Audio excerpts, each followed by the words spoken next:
Hello, everybody. Welcome to episode 2 of Teeks and Takedowns. I'm here, Mike, with my co-host, Paul, and we got a good show planned ahead for you. We're going to go over some main card fights, some prelim fights on this weekend. Santos versus Hill, UFC on ESPN. Let's start off with a recap of UFC 277. The main and the co-main, both fights delivered. They're both banger fights. I was right at least on on the co-main being a banger. The Smith leg break, Derek Lewis was a little bit of an early stoppage, but he fell flat on his face. The ref has to stop it there. I mean, it's not much you can do. A little disappointing, but that's just the way it is. My main takeaway from this card is to fade me at all times. It's absolutely free money. I think I was 0 for every bet I hit was in a parlay, so it didn't actually count. The only one I had was the Derek Lewis under that I was confident in that actually hit.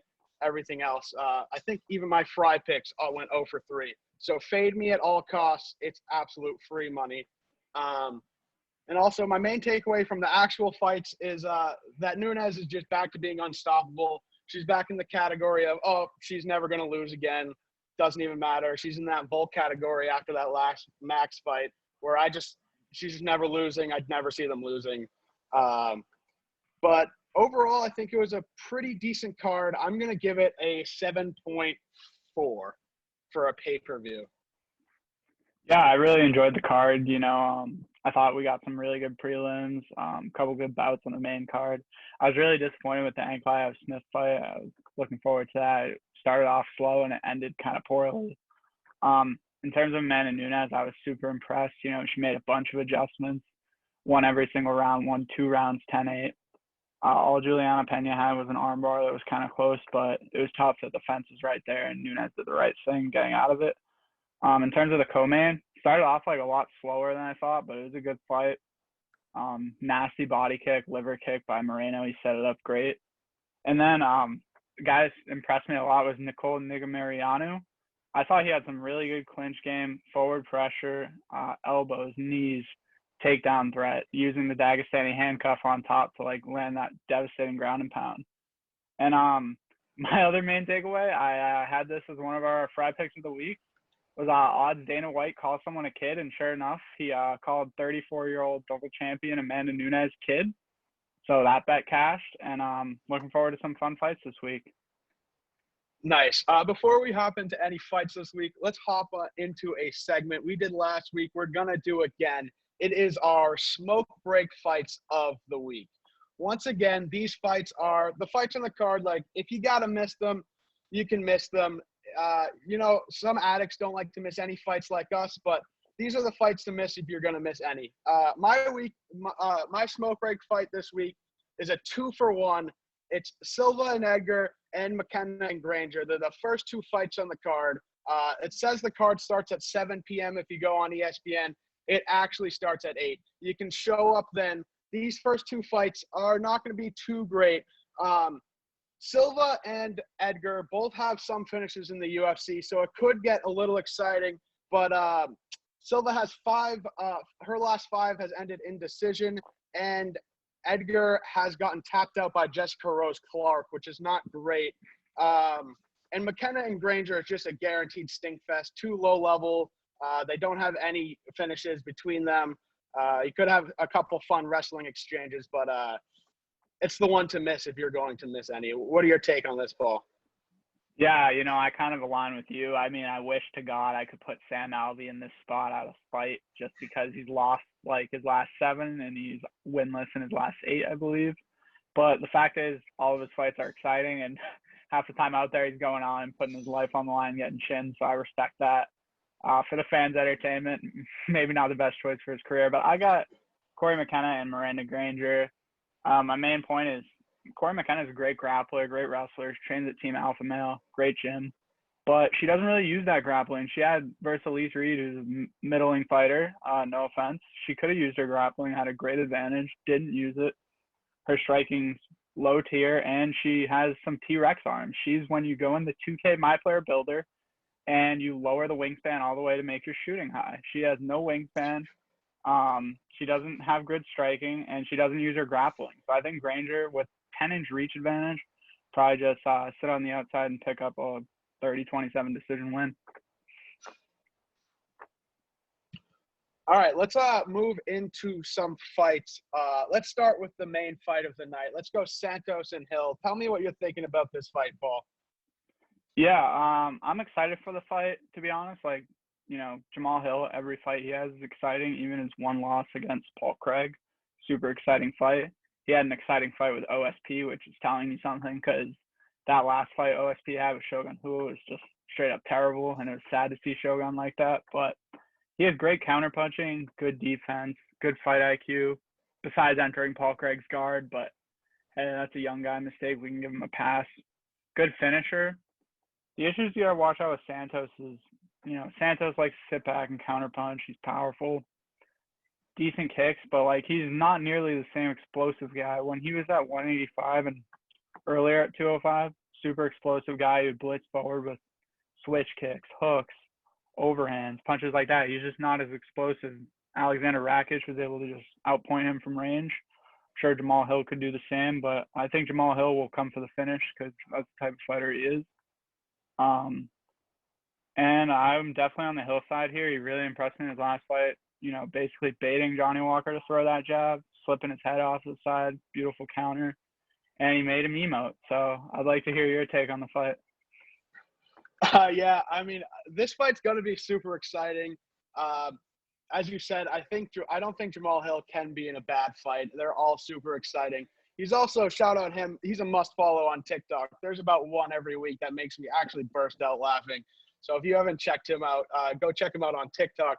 But back to the fight, I think Santos has developed a really counter-striking type stand-up ever since the John Jones. He almost beat John Jones with it. And he's kind of developed that, which plays into Hill likes to bring the pressure forward. So it's really a good clash here. I think Hill should be able to get the finish here. He did make Johnny Walker do the jubilation emote right before the knockout, which was an all-time clip last fight out. Also wanted to highlight Santos's hammer tattoo. It's absolutely terrifying. If I ever had to fight him, I would probably curl up and cry.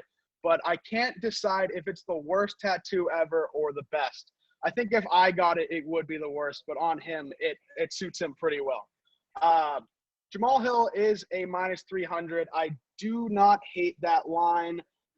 It seems like a little bit much, but I do expect him to get the win. If you can get him in the distance for close to even money, it would be great. Or throw him in a parlay at -300. Yeah, I agree. I don't have much more else to say about this fight.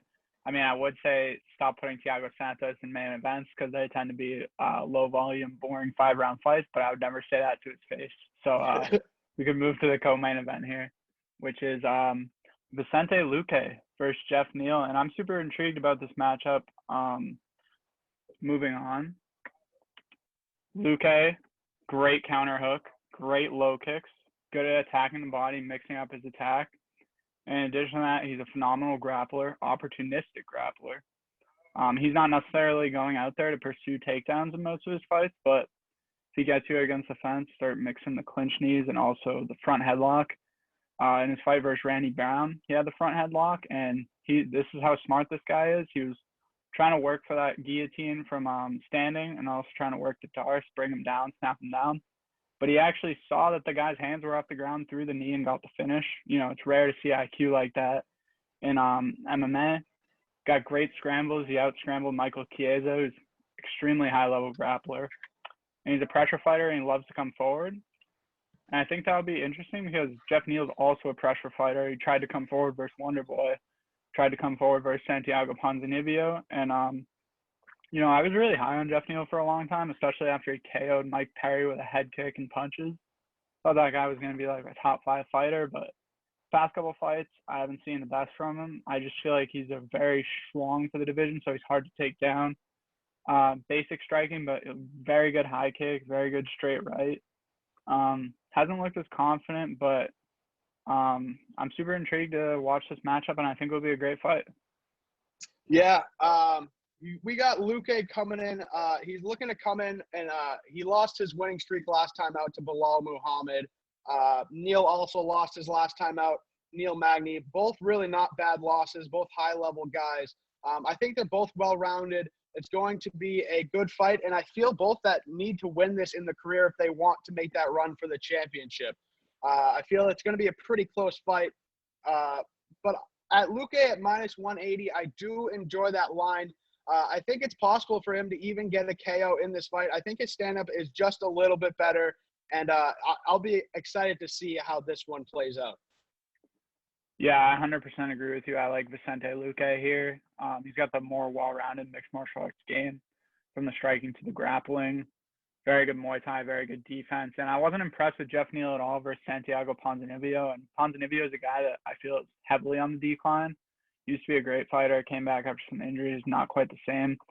And I feel like prime Jeff Neal before the DUI, before some time off, before he had a very bad illness, I feel like that Jeff Neal would have gone out and finished Ponzinibbio, but didn't look great to me. Arguably could have lost the fight, and I think Luque gets the win here. All right, so moving on to the next fight, we have Augusto Sakai versus Sergey Spivak. And this is an interesting fight, decent level heavyweight fight. Spivak, in his last fight versus Greg Hardy, he was able to come out and secure a great win. In the fight before that, he unfortunately had to face Tom Aspinall. And, if you're as slow as Spivak, there's a 0% chance you beat Tom Aspinall. That guy is super fast for the heavyweight division. But in terms of Spivak, great wrestling, great foot sweeps. He was able to get that body lock on Greg Hardy, step behind and suplex him to the mat. Very slow, stuck in the mud, basic striking. But, at heavyweight, you only really need a couple of things. He has great ground and pound, uses the Dagestani handcuff well. He turned Jared Vandera into a bloody mess. Sakai, he's on a tough run. He's been finished a lot. He has good clinch game and knees, basic Muay Thai striking, really good low kicks for a heavyweight. But I think Spivak tries to rush and close that distance. He could be eating one of those knees from Sakai in the Muay Thai clinch. It's a decent heavyweight fight. I would tend to lean towards Sergey Spivak due to the grappling advantage. I think he should be able to implement his style and get the win. Yeah, I got to start this breakdown off saying I have extreme bias here. I have an absolute severe addiction to betting against Sergey Spivak, and I'm not sure why. It's nothing personal, and there's no disrespect, but fuck Sergey Spivak. He's won 4 of his last 5, which means I've lost 4 of my last 5. That being said, he's an absolutely incredible wrestler, throwing Greg Hardy around, and his top game is absolutely terrifying. He's on a win streak right now, and Sakai is on a 3-fight losing streak. But that being said, we are going down with the ship. Sakai is coming in at plus 180, and we are hammering it. Always betting against Spivak. Yeah, I'll definitely be taking Spivak here, maybe even in a parlay. I believe Sakai got stopped by Overeem on the ground, so I feel like Spivak's a way better grappler than Overeem, especially in terms of like sambo and trip technique and stuff like that. So I'll be taking Spivak here. I've definitely bet against him a couple times and paid for it, but I'm excited to see if he comes in maybe with some better striking or some improvements to his game. I feel like Sakai's on the decline. I'll be on my hands and knees begging for a Sakai bomb to land. All right. And on to our next segment. Keen, would you like to introduce our new segment we've added to the show? Sure. So we have a new segment coming in, and we are just going to do drafts, and they're all going to be MMA based. Coming in this time, our first time, our topic is the most terrifying moments in MMA. And I'll go first. Pick 1A. I'm going with when your opponent has that leg lock and it's pretty much locked in. That's got to be so terrifying. I've suffered an ACL tear, and let me tell you, I will take the overhand flush to the chin, knock me out, take the brain cells. I won't get CTE till I'm like 60. I'm not dealing with all of the ligaments just snapping at once. Absolutely terrifying. There's nothing worse in MMA I could imagine. Yeah, I'd agree. As someone who trains BJJ, still a white belt, but I've been doing it for about 5 or 6 months. And, when you're in the leg lock, our coaches essentially told us, don't even, here's the escape, but don't even try it. It's not worth losing your leg in practice for no reason. But when you're in that leg lock and you're scrambling out of it, it truly is terrifying. But I went with kind of a counterpoint to this one. I went when you're going for the leg lock and they start hammer fisting you. And I mean, you think you have the fight, you think you maybe have a nice cheeky 50 G's from Dana, and then you're like, wait, this guy isn't tapping, or oh, maybe the ankle's not in my armpit enough. I'm not getting that twist that I need. And then the guy's just hammer fisting. You must be fully shitting your pants.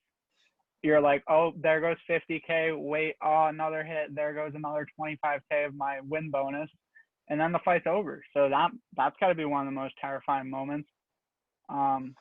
Moving back to you. Okay, with my second pick in the most terrifying moments in MMA, I'm going to go with the walkout here, and I'm going to go with your opponent having the ancient heritage death music. Yuri has this, Shavkat does it, Pavlovich had it last week. It was terrifying for my bet. The horns and just random things banging, just ancient music, instruments you've never heard of, but it's death music. They're about to go to war. It's war music. Absolutely terrifying. Yeah, 100% agree on that. I mean, we were watching that fight together, and as soon as Pavlovich walked out with that music, I said, oh, my Derek Lewis bet might as well be in the fire. It's gone. Especially when you watch like those promotions in Russia and they have the weirdest walkouts with like women in gowns. Oh, the Russian guy already won. But moving back to my second pick, I have when you're fighting the guy who throws so many feints, you don't know what the fuck they're doing. He could be moving his shoulder slightly forward, and you're like, oh, a jab's coming. No, it's just a feint. And then he moves both of his shoulders. You're like, oh, I thought a 1-2 was coming, but nothing's coming. And then your leg is kicked, and you're like, oh. So I can't imagine fighting Izzy because it has to be so frustrating, like wanting to go out there and put on a performance. And he's just such a good tactician with all those feints. He can just freeze you. And even when you're sparring a guy who like has really good feints, it's kind of tough to pick up on tendencies or like do anything on your own. That's why I kind of like using them myself. But moving back to you for your third pick. My third and final pick for the most terrifying moments in MMA, I'm going to look at this from a bettor's perspective, and I'm going to go with taking it over in a 1.5 rounds line. You got 7.5 minutes of clenching your ass. Vegas knows they set it at 1.5. They know it's supposed to end early. For some reason, you took the plus 1.5. You probably saw a plus number next to it. And you just got to sit there and watch them bang it out and just be terrified. You're hoping for a clinch. You're hoping for a half guard. You're hoping for anything but what they're doing. But they're always throwing, and it's always terrifying. Yeah, I agree. I hate over-unders. I've had a love-hate relationship with them, mostly a hate-hate relationship since in Jack Shore's first or second fight, I took an over and he tapped 1 second before the over. And, I haven't been betting them since. That's all I'll say. But as my third and final pick, I think I have a good one here. Your opponent being introduced as a combat sambo champion. Why even sign the contract? If their name ends in OV, combat sambo champion, you've already lost the fight. Examples of that could be Marab, Fedor, Ankalaev, Islam, some guy you don't even know who's probably going to be top 10 in the UFC someday or is in Bellator. These guys are everywhere, and they're basically doing MMA with headgear and sometimes not even shin pads on, basically just headgear since like the age of 13. And like, you think of the average American, like maybe they start wrestling at like 15, 16 at best, but these guys are doing full-blown MMA at 12 years old. They're crazy. Probably drinking vodka at like age 16. Yeah, if my opponent's a combat sambo champion, I'm insert the gif of the boxing guy walking out of the ring. That's me. Nice. All right, so let's head into a couple prelim fights that we think you should have your eyes on here. Paul, you want to start us off with McKinney versus Gonzalez? Yeah, I'm super excited for this fight. Absolute violence. I haven't checked the totals for this fight. My guess is this would be one of the infamous 1.5 round fights, and I would absolutely Yes, love sir. the under in that. McKinney, boomer bust guy. You look at most of his guys' fights, they end in the first round, second round. I don't even believe he's ever been to the third round. I could be wrong on that, but he has a bunch of ways to finish the fight. He went out there against Faraz Ziam, who's a gory kickboxer, very good kickboxer, took him down, submitted him, showed them there's levels to the ground in the UFC. He's a high school wrestler. He has good wrestling. He's a southpaw, so a lot of like techniques that guys aren't used to, like that straight left down the middle, the rear head kick. And he blends those two really well together, feinting the straight to throw the head kick. But my main issue with McKinney, and especially him as a minus 900 favorite versus anybody, is this guy has no cardio. He gassed on the Contender Series after wrestling Sean Woodson, lost.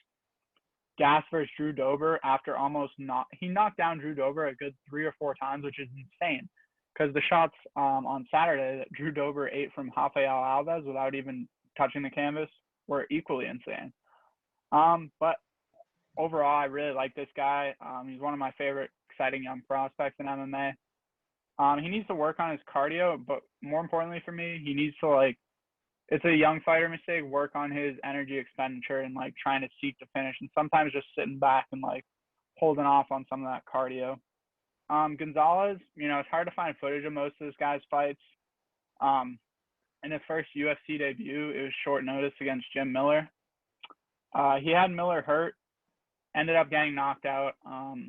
Mistake a young fighter can make. He has good long punches, but he'll definitely be at speed and athleticism disadvantage here, as well as a huge grappling disadvantage. So I think McKinney gets a first round submission here.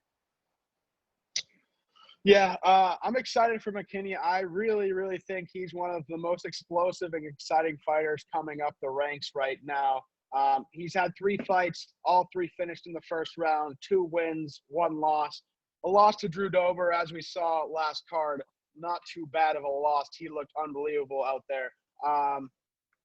McKinney's coming in a huge favorite here, minus 1,100. Gonzalez has one UFC fight and was finished by Jim Miller. Tough time out for him. I don't see much value in betting the line of McKinney as it's so big. Maybe if you could get him to finish it in the first round, or as you said earlier, taking the under, as these guys like to be finished, or not to be finished, to get finished, sorry. Or get finishes. Moving on to Battle versus Soto. What do you think about this? Yeah, so I think this is an interesting fight. I think it's a good step up for Brian Battle, going from Tresean Gore, who's, pretty much another regional level fighter, someone who at least has UFC experience and a couple good UFC wins in Takashi Soto.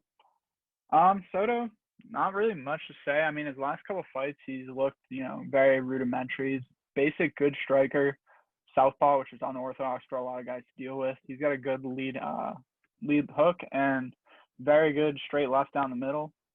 He doesn't have good wrestling at all, and that's an issue you see with a lot of these Asian fighters, because they don't really have those wrestling programs or anything over there.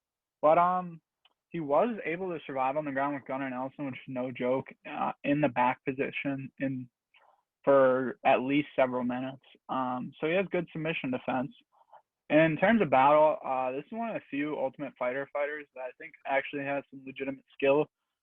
Yes, he did get dropped by Tresean Gore in that fight, which isn't the best look, but he was able to fight on the outside for almost the entire fight until the third round. He started pushing it forward a bit. But it's exhausting to fight on the outside, and for a young fighter to do that with a good jab, good takedowns, amazing front kicks up the middle to keep Gore away. I'm really high on him. He has great cardio. He attempted a ton of takedowns in that fight. He has great jiu-jitsu, solid wrestling. He'll absolutely have the grappling advantage here, and I expect him to take it there. And I expect Sato to come forward for most of the fight, but that's going to present an issue and openings for Battle to get those takedowns. Yeah, Battle coming off of the Ultimate Fighter, Volk versus Ortega. I think he is the most exciting fighter there. I was very high on Tresean Gore. He's had a couple tough ones out the last two. Battle looking to avenge the tough guys as they both lost. Tercio also getting a loss. He's tough. He's ready to throw down. Technical, cardio, can wrestle. Good kid. Sato lost to Gunnar Nelson last time out due to wrestling. But I think Sato has much more experience, and that's where he can win this fight here. But I really think it's Battle's time, and I expect him to win. He's coming in at a minus 230, and I think that is a good line for that for a parlay piece. My can't lose parlay of this week, I'm going to take Battle and Luque together, and that gets you to a plus 120. I don't see that losing, but also I said at the beginning show to fade me at all costs. I actually really like that parlay as kind of a non-gambling guy. That's a really good parlay. And now moving on to our, our legendary segment, the Fry Picks of the Week. Would you like to get us started here, Keen? Sure. So our Fry Picks of the Week, in case you didn't know, our Fry Picks of the Week, these are picks. They aren't in the Vegas books. Hopefully we can get them there. But we're just having a little bit of fun seeing things that we see happening on this card, and we'll put some fake numbers next to them to see how likely they are. My first Fry pick of this week is that this card is going to be super exciting because it's awful on paper. You see many cards that are just horrible on paper, debate not even watching them, and they turn out to have cards that the cards have so many finishes. They're so fun. So I'm going to take that, and I'm going to say that it is a minus 130, almost a pick 'em line here, that happens. Yeah. Those cards with a little name value, you almost always get some bangers, some sacrifices to the violence gods, some sacrifices young careers for our entertainment. So you got to appreciate those guys laying it all on the line. So my first pick, actually, for Sam Alvey. If you watch Sam Alvey, every time this guy gets knocked out, he sits there, could clearly be unconscious, and he gets up, smiling, looking at the ref, going, "Why did you stop it?" So my pick is Sam Alvey to protest the stoppage while being clearly unconscious at minus 150. That's a good bet right there. That's a good bet. My second Fry pick of this week is I'm going to take Brian Battle to complete the trifecta of shit performances from The Ultimate Fighter, Volk First Ortega. A couple weeks back, we saw Ricky Tercios think he was the Karate Kid. Trayshawn Gore had a tough time out. That's my guy. He's a Tercios guy. I'm a Gore guy. It was a tough night for us. I don't see this happening, really. It is a plus 240 line, but I will take Brian Battle to have a tough out performance out to complete the trifecta of terrible performances. Yeah, man, that Ricky Tercios performance was tough. I was super high on him. It's been a tough road for my boy Tony Ferguson lately, and I thought Tercios had some elements of Tony in his game, but he just didn't look like he wanted to be in that striking range and get hit. So for my second pick, I'll be going with, we saw this on the Glover Teixeira versus Blachowicz card. That guy, Vladislav Kislyev, when he was wrestling Benoit Saint Denis versus Zaleski dos Santos, and you were like, I've never seen this guy before. Why isn't he stopping the fight? It's the third round, and this guy's face is literally a tomato. And so I am going with a disgustingly late stoppage by a referee that I've never seen before at minus 110. I feel like the UFC has been using a lot of guys that I've never seen before and never heard of. You're not getting the Big Dans on these fight nights. You're not getting the Mike Beltrons. You're not getting the Jason Herzogs. You're not getting the Herb Deans. You're getting some new guys, some new blood. I saw Jacob Montalvo. There's probably a couple new guys, other new guys. So I'll be taking that at minus 110 as my second Fry pick of the week. Nice. Or as we were referred to them as, fake refs. Yeah, fake refs. In my third pick of my Fry picks of the week, I'm going to take Sam Alvey to get KO'd, and as soon as he gets his bearings back, he will be smiling. I actually kind of love Sam Alvey, but it's a tough matchup for him, and I don't know how he gets knocked out. He comes back up. He's smiling every time. most fighters down in the dumps. I don't know how he's so happy all the time, but it's kind of his brand. So I'm going to take Sam Alvey to be KO'd, wake up, get his bearings, immediately start smiling. And that's a big favorite coming in at minus 300. Yeah, I really love that bet. They'll keep this guy around. If he loses this fight, he finally breaks BJ Penn's winless streak. So Dana is begging for that so BJ Penn doesn't have to hold that record. Although I don't think they're counting fights outside the Lava Shack in that record, so I don't know. They might need to revise it a little bit. But as my third fry pick of the week, I'm going to be going with Spivak to walk out with a funny hat, plus 150. You see this from a lot of Russian guys, a lot of Kazakhstan fighters, Azerbaijan. They always got the funny hat. Your Fiziev, your Shavkat, your Kamzat, your Ankalaev. They always got the funny hat. But Spivak, he's from Moldova. There's not too many Moldovan guys. In fact, he might be the only one. So I'm going to be taking the plus money on him to walk out with the funny hat. Honestly, off memory, don't know if he's done it. But I like that plus money. That's a great pick right there. That is our show for today on Teeks and Takedowns episode 2. If you're still listening here, you're a real one. Thank you so much for listening. We'll be